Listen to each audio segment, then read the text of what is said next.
And welcome to the Free Your Geek podcast. I am your host, Jay Free, and this is episode 5, the final episode of The Thorn Beneath the Roots. It is a 5-part journey into the heart of Thimblethorn Vale, where peace is fragile, silence has weight, and the forest holds more than it reveals.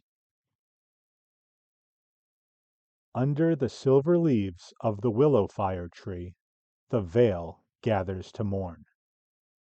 From grief comes a vow, and from silence the first steps into the unknown.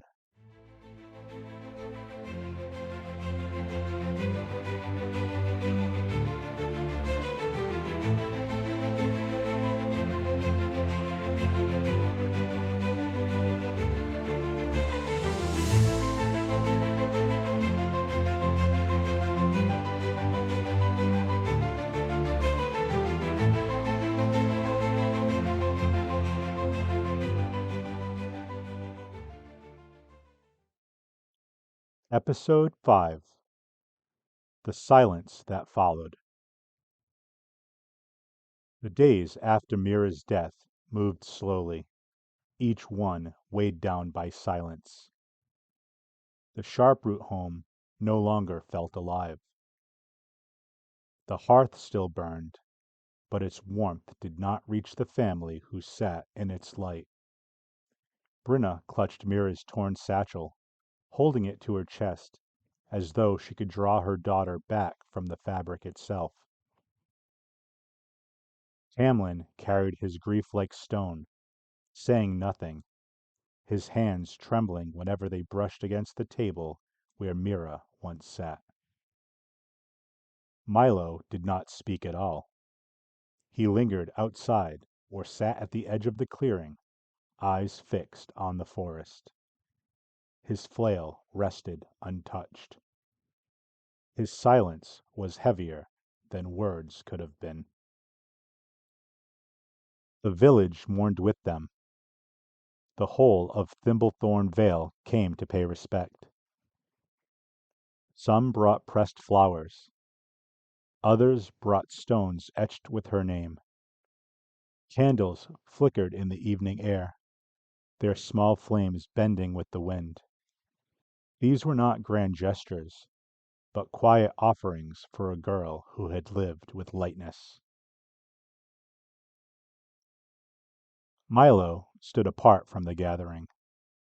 He did not touch the flowers or add a stone. He only watched, his face hard, his chest rising with shallow breaths.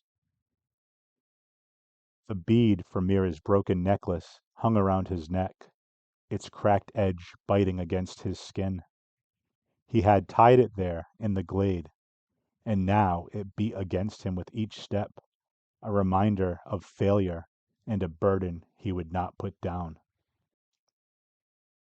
When the last villager drifted away, the vale grew quiet again. The willowfire leaves shifted softly, silver in the breeze. The ground at Mira's grave was fresh and dark, pressed down by the weight of earth. Milo knelt there only once. He did not weep. His grief had turned inward, sharp as a blade. 3 nights passed before he made his choice. The house was still. His parents sat at the table, their faces carved by sorrow. Brenna's gaze was empty, her hands folded around nothing. Tamlin stood as though bracing against a storm no one could see. Neither spoke when Milo moved quietly through the room, gathering what little he would take.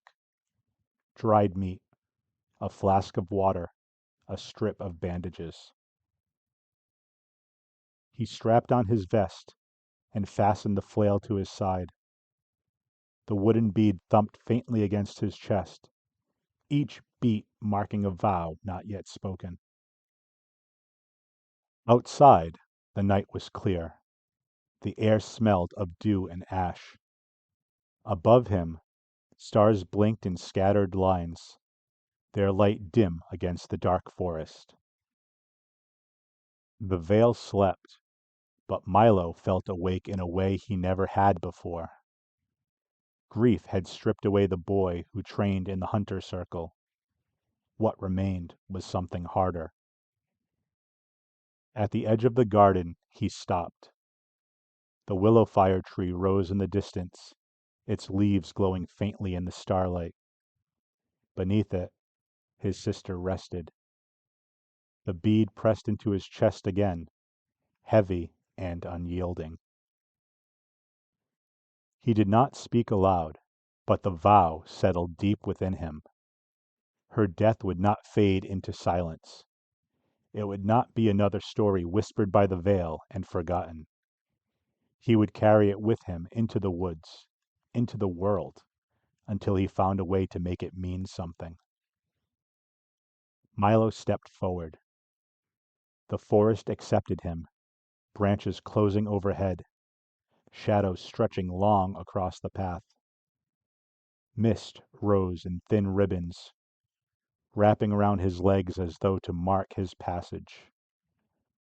The glow of the cottage dimmed behind him, fading into memory.